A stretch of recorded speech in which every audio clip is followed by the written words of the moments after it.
thank you so much for joining. It's so grateful to have you. Thanks for having me. Term 3. Yeah. Backstage, I was jokingly said to you, when you're mayor, and I came up through local news, one of the reasons I'm excited about Axios Local, I covered the mayor of Alexandria, among other mayors as I was coming up. And I was saying to you backstage, when you're mayor, there's no one to blame. And you said, if you blame anybody, you don't last long if you're the mayor. It's good People hire mayors to solve problems. And we always like to say there are 3 kinds of folks in America: Republicans, Democrats, and mayors. Because at the end of the day, there's not a Republican way or a Democratic way to pick up the trash, plow the streets, create jobs, make neighborhoods safer. And that's a fascinating backstory. The U.S. Conference of Mayors is nonpartisan. You are a Democrat, and you will be followed by a Republican, David Holt, the great mayor of Oklahoma City, and he will be succeeded by Todd Gloria, a Democrat from San Diego. We're one of the last bipartisan organizations left in the country. It's something we're really proud of, and as you can imagine, in today's climate and environment, you have to be real purposeful and intentional and committed to making sure you protect that. No question. Mayor, before we plunge in, I mentioned that you were an intern at the Carter Presidential Center in Atlanta. The United States is still in a period of mourning for former President Carter. I wonder if you could just share a quick memory.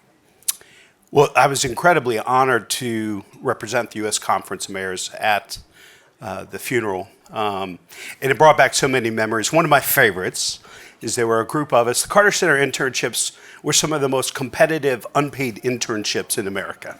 And so a group of us, as you know, President Carter taught Sunday school for a number of years, and a group of us all pitched together, pitched in, $5 or $10 for gas money, and drove to Plains from Atlanta one Sunday for a Sunday school lesson. Oh, I'm so jealous. So there were about 10 of us. And at the end, President Mrs. Carter came over, talked to us, spent some time with us, and then knew we were broke and were probably hungry. And so, as you know, Mrs. Carter grew up a Methodist. And there was a spaghetti supper to raise money for their youth group at the Maranatha Methodist Church. And they invited us to lunch. So here we are, having lunch with the former President of the United States, his wife, and of course, his one Secret Service agent that was assigned to him. And after we finish up our spaghetti lunches on paper plates, the former leader of the free world cleared our plates, cleaned up the table so that we could continue on with our conversation with Mrs. Carter.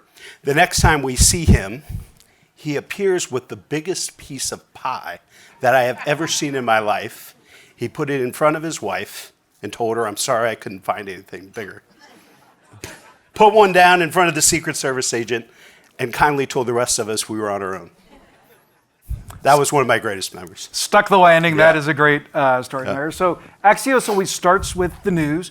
And this morning when I opened my Axios Columbus, and their boss, Holly Moore, is sitting in the front row here, we had the news that Andrew Industries, who's one of the great disruptors, up-and-coming innovative defense companies, will build Arsenal One in Columbus, Ohio, tens of thousands of autonomous vehicles, sensors and weapons will come out of that factory. Take us behind the scenes. How long have you known, and what does it mean for Columbus? It's a game changer, one of the largest economic development projects and job creation opportunities in the state's history. And I think it shows again, we always talk about the Columbus way. We think we do public-private partnerships better in Columbus than anywhere else in the country. And a lot of that work is geared around our partnership effort. The Columbus Partnership is a large group of private sector leaders and major employers in the community that work on large, significant civic issues. And they decided probably about 15 years ago that we needed an unprecedented effort around economic development and job creation. And so Columbus 2020 was created. It evolved over time, especially once we got past 2020. It's now One Columbus, and it's a regional economic development organization that works with Jobs Ohio, which is the state's economic development organization. And we work hand in hand because oftentimes it takes great sites, but it takes workforce, it takes infrastructure, it takes water, in the case of Intel. And so all of us, even though this is going to be in Pickaway County to our south, Intel is actually not going to be in Franklin County where Columbus is, but they needed our water to make Intel happen. And so it's all regionalism, and we think the communities that are growing and thriving around the country, and I would argue the world, are ones acting regionally. And a question for my colleagues in Axios Columbus. Your smart brevity, one sentence on why Columbus? We have the best people, and but a lot of mayors will say that. Let's be super specific. Why did Andrew ultimately sign for Columbus? I think because of workforce, Yeah. and because of talent. Yeah. Yeah. Now you talk about Columbus as America's opportunity city, bringing both equity and prosperity. What's the key for other mayors, the 269 other mayors who are going to be here? What's the key to being both seen as and being an opportunity city? Well, I think every city has incredible stories, and I think you're blessed to have Mike Duggan, who I think is one of the best storytellers of mayors, and he has an incredible story to tell of his leadership in Detroit here today, and Mayor Rickman of Columbia, who's a dynamic new mayor of Columbia, South Carolina. We're going to have well over 270 mayors here this weekend. Over 20% of them, this is going to be their first meeting or their new mayors. And so we're going to be really focused on making sure they feel welcome, accepted, connected. We're going to really raise their profiles during this meeting because we're always focused on the future. And we believe that one of the best things we can do as a conference is to have our mayors engaged, to making sure that we're focused on relevant information and material and best practices that mayors can use and learn from each other. We also, as you can imagine, over the last couple of years, have become one of America's largest support groups because it's nothing like dealing with a pandemic, a racial reckoning, police and community issues, and a spike in violent crime. But America's mayors have led the way. We now have some of the biggest reductions in violent crime in cities all over America because of the leadership of mayors working with their police chiefs and their communities to make their communities safer, not to mention all of the incredible investments that have been made by the federal government into infrastructure, into the rescue plan and other things that have helped us really in Columbus, we've taken a comprehensive approach to making our communities safer, investing in prevention, intervention, and enforcement. I slacked my Axios Columbus colleagues for a little smart bomb before this, and I know that a big issue for Columbus is housing. I know a big issue here at the 93rd winter meeting of the U.S. Conference of Mayors. It's going to be a big issue. And a point that you and your colleagues at the conference make to me is this is a national problem, needs a national solution. How do you get that? How do you help propel that out of here? It is not an issue. It is the issue. And you talked about all that great economic news, and I shared on Intel and all the other great things happening in Columbus. We're one of the fastest growing economies in the country. We're going to see more growth in the next 30 years than we've seen in the last 75. And the greatest threat to our economic trajectory is housing. We have underbuilt across America, and certainly in Columbus, since before the Great Recession. And that issue has just compounded over the last 14 years. We're 200,000 units short in Central Ohio. Most estimates have us nationally underbuilt by about 3 to 4 million. And that supply crisis is forcing rents to go up faster than folks' incomes and making the entranceway to buying homes out of reach for so many Americans who are working harder and making more money than they ever have before. But this crisis continues to squeeze so many people. And so one of the first things we did in Columbus was rewrite our zoning code. First time in 70 years. So Columbus was we're knocking on 1 million people now in the city limits. It's a massive undertaking. Everyone wants to get their 2 cents worth in. There are lots of former mayors around America who tried to rewrite their zoning code, operative word former. And so this is hard. It's difficult.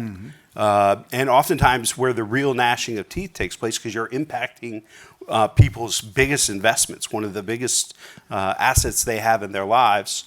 And the zoning code historically has been used as a way, it was kind of the next chapter, similar Jim Crow and and black laws to, post-Reconstruction and slavery, redlining. Then zoning codes were weaponized and used to keep certain people out, and restricted covenants and all those types of things around land use policy. So it's critically important that we rewrote that. And we've just recently done a survey. Over 100 mayors have participated from across the country, and many of them have already acted in that way because land use is critically important. We know density and height are the greatest contributors to affordability. What we figured out the last 30 years in America is sprawl is not a strategy, and we need to build and develop differently. This is going to be my focus as long as I'm president, and I think an issue, whether you live in the South, the North, the East, and the West, whether you live in a big city or a mid-sized city or a small town, housing is one of the biggest issues facing America right now, and we believe that it requires a federal response. Penultimate question is a question about best practices disguised as a fun fact. So the fun fact is that Columbus is a Midwest pickleball haven, and Tyler Buchanan, my Axios local colleague, tells me that in one of your State of the City addresses, you called for an expansion of additional courts. And Tyler asks, when you're mayor, fads come and go. How do you decide when to capitalize and pursue a project when there's a sudden explosion of popularity? Turns out I work in 4-year contract periods, and I learned a long time ago. I'm in the addition business, not the subtraction business, when those 4-year contracts come up. So there's a movement across the country, and certainly in Columbus, and a very passionate. And I was really surprised how diverse the movement was. When I first started hearing about pickleball, I'll tell you a funny story. So I was doing a budget rollout on the Near East Side at Driving Park Recreation Center, predominantly African-American community, and rolled in and got ready to do it. And there were several men sitting in the lobby, not looking excited to see me. And I thought, well, clearly they didn't get in the budget. I'm going to have to figure this out. My press conference was disrupting their weekly pickleball league. And I got an earful about pickleball. And priorities. Yes. That was an operating budget announcement. Needless to say, when the capital budget came out a couple of months later, pickleball was a priority based on the input and direction of those men. I also directed the staff to never schedule press conferences during pickleball leagues around the city anymore. Word of the wise. Last question, we always finish with one fun thing. And Monday, you might have heard, is a big day.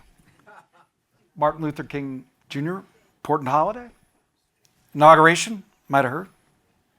Opening day of Davos. And IO. College football championship. Your Buckeyes will be the heavy record favorite over Notre Dame. No, we're just trying to make our way. There's a very talented team in South Bend, and they're led by a Buckeye and Coach Marcus Freeman. Never underestimate a great Buckeye. So this is like somebody trying to set expectations before a debate. You never thought you were going to be in the spin room for college football out here, did you? No, we're excited. It's the first time in 10 years. We surprised my daughter after the Texas game that we're going to go down to Atlanta for it. And I have done my community proud. I have brainwashed another young person into becoming an avid, rabid Buckeye fan, and she is very, very excited. In addition to reading Axios Atlanta, what are you excited to do in Atlanta? Well, Mayor Andre Dickens is a great mayor, and I'm thrilled. You're on message. No wonder you're president. He gave us a long list, and so I think it would be only fitting. My wife nor my daughter have ever been to the Carter Center, so I think we're going to swing by there. But amazing. My daughter's also probably going to extract that College Football Hall of Fame out of me if I'm dragging her to the Carter Center. Fair is fair. We thank the U.S. Conference of Mayors, the voice of America's mayors in Washington since 1932. Thank J.P. Morgan Chase for this great partnership. We're grateful to you. Thank the Axios Events team and Mayor Ginther. Thanks for a great conversation. Thank you, Mike. Appreciate that.